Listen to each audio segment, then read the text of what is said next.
This one thing that you've been doing in every essay since the 4th grade is actually the number one reason why AP students miss out on the evidence points. I'm talking about quoting. Most students think that if they find a juicy quote and drop it into their DBQ, they've nailed it. But here's the cold, hard truth. The graders, they often skip right over those quotes. They don't even read them. If you aren't doing the 1-2 punch that I'm about to teach you, you're basically leaving 7% of your exam score on the table. In this episode, I'm going to show you how to stop summarizing and start supporting. We're going to treat your essay like a championship game, because if you don't have the stats to back up your trash talk, you've already lost the argument. I'm Wendy with AP History Help, and this is the AP History Help podcast. Let's get you those points. But first, thank you again for taking the time to be here, whether you're listening on Spotify, Apple Podcasts, or whatever your favorite podcast platform is, or maybe you're watching the video on YouTube or Spotify or Substack or Facebook, or coming soon, Apple Podcasts is going to have video. Yeah, that's pretty cool. Even though more of you listen than watch, I've been hearing in the podcast community that video is where it is at, and you've got to be on video. So here I am, and here I've been ever since the beginning on both audio and video. This episode is releasing on March 2nd. And you know what that means? The exam, right? Like all of a sudden, it's just a little more than 2 months away. Euro on May 4th. May the 4th be with all of the AP Euro kids. AP World on May 7th and APUSH on May 8th. How are you feeling? What concerns you the most? Please comment on this episode or any one of my social media posts and let me know, because I am going to address your concerns on an upcoming episode. April 27th will be our review episode, where I'll cover last-minute tips and tricks for the exam. And we aren't done just because the exams happen. On May 11th is what's become the most popular episode of the year, the unboxing of the FRQs. This is going to be a tight turnaround for me, especially with APUSH, but you'll get to hear or see me in real time, unscripted, looking at the SAQs, the DBQs, and the LEQs for each of the 3 AP History courses. In the meantime, the episodes before that will see us finishing up AP Euro with Units 8 and 9 still to come, and we'll do another writer's workshop similar to this episode about how to analyze and source the documents. Whether you're grinding through AP World, AP US, or AP European history, I am so glad that you are here. It is February, and that means that the exam season butterflies might be starting to flutter just a little bit, but don't worry. We're going to turn those butterflies into a focused, evidence-driven machine. Today, we're going to take that a step further. We are talking about supporting claims with evidence, meat and potatoes of your LEQ, your long essay question, and your DBQ, the document-based question. One more thing before we dive in, make sure you're following my journey on TikTok, Instagram, YouTube, all at AP History Help. I've been seeing some of your DMs about the Student Success Journal and how it's been beneficial to you. And yes, it is still available on Amazon and aphistoryhelp.com to help you stay organized during these final months. So let's get into the nitty-gritty. In both the LEQ and the DBQ, you are essentially a lawyer. Your thesis is your opening statement, your claim. But a lawyer who just makes claims without evidence gets laughed out of court.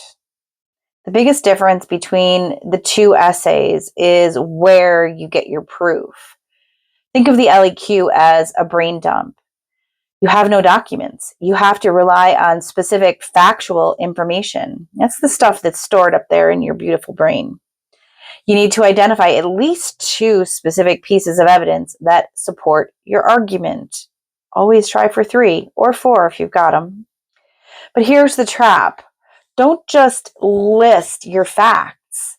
If the prompt is about the Great Depression, don't just write the stock market crashed.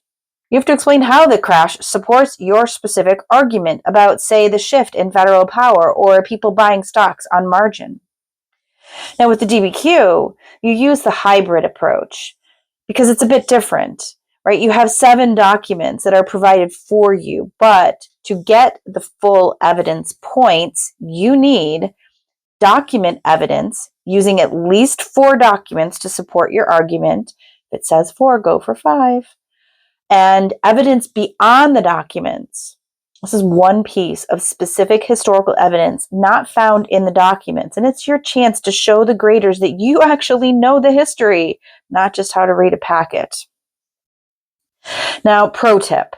Just like I told you way back in episode 14, if the rubric asks for 4 documents, try to use 5 or 6. It's your insurance policy in case you misinterpret one. And if you're looking for that complexity point, using all 7 will put you right on track for that. I know, I hear you asking, yeah, I know how the rubric works, lady. So how do we actually write this?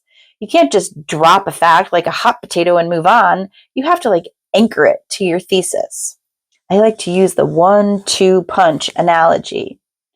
Punch 1, state the evidence, the summary of the document. Punch 2, connect it to the argument. This is the support.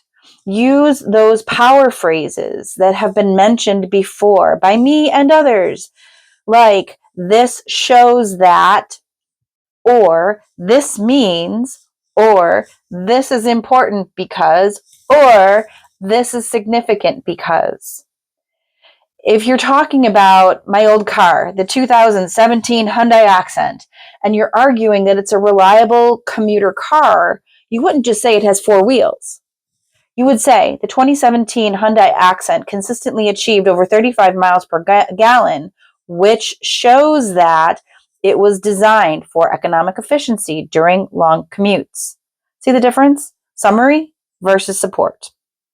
Okay, time for a little break. It is time for our fun fact. Now, if you've been following the news or my Living Constitution class that I teach on OutSchool, you know that 2026 is a huge year for us here in the United States. We are officially celebrating the Semiquincentennial, America 250th anniversary of the Declaration of Independence. APUSH students, I hope you have read the Declaration of Independence. It is an amazing document, especially when you think about the historical situation and the intended audience. Okay, so here's the fun fact. While we celebrate July 4th, 1776 as the birthday of the United States, did you know that the Continental Congress actually voted for independence on July 2nd? John Adams was so convinced July 2nd would be the great anniversary festival that he wrote to his wife Abigail saying, it should be celebrated with pomp and parade, with shoes, games, sports, guns, bells, bonfires, and illuminations. He was off by 2 days because the actual document, the evidence of their claim, wasn't approved until July 4th. Even the founding fathers knew that the claim, the vote, needed the evidence, signed declaration, to make it official for the rest of the world. I am hoping to partake in some festivities later this year. Maybe I'll see some of you if you're visiting Florida for some celebrations. If you've never seen Disney fireworks, it is a sight to behold, and you can see it from off-property. Insider information there. So let's give you all a few breadcrumbs and look at some course-specific examples, how this works in practice for each course. For APUSH, if the prompt is saying, evaluate the extent to which the New Deal moved the U.S. toward a welfare state, what's the evidence? The Social Security Act of 1935, which did what? How did it move toward a welfare state? The Social Security Act provided a safety net for the elderly and unemployed. But wait, there's more. Here comes. This shows that the federal government was taking a direct, permanent role in the economic well-being of its citizens, moving away from previous laissez-faire ideologies. See what I did there? Next up, we have an AP World prompt. Analyze how the Mongol Empire facilitated Afro-Eurasian trade. Evidence is the use of the Paiza, a passport-like tablet. Now, you're just throwing out a vocabulary word, aren't you? How does that relate to the Mongols and Afro-Eurasian trade? Okay, here we go. Ready? The Mongols issued paizas to merchants, which guaranteed safe passage and access to resources along the Silk Road. This illustrates how Mongol political authority directed incentivized trans-regional trade by reducing the risk of long-distance travel. And AP Euro prompt is evaluate the influence of the Enlightenment on 18th century monarchs.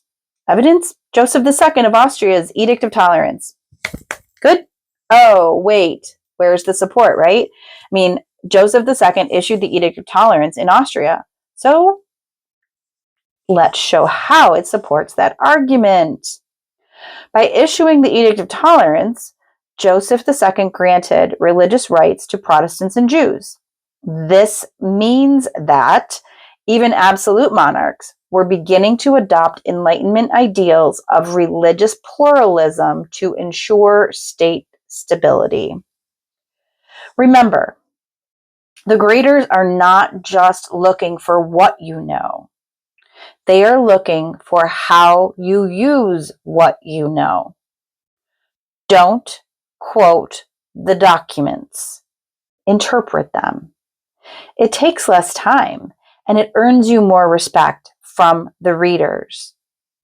If you want more examples, or you want to see a full sample essay where I break down the evidence beyond the document's point, send me a DM or visit the website at aphistoryhelp.com.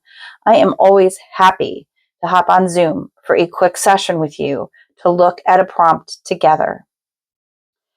Next week, we are finally diving into Unit 8 of AP Euro. It's about the 20th century global conflicts. So honestly, it overlaps with AP World Unit 7 and even APUSH Unit 7. So all of you should listen, regardless of the class that you are taking or teaching.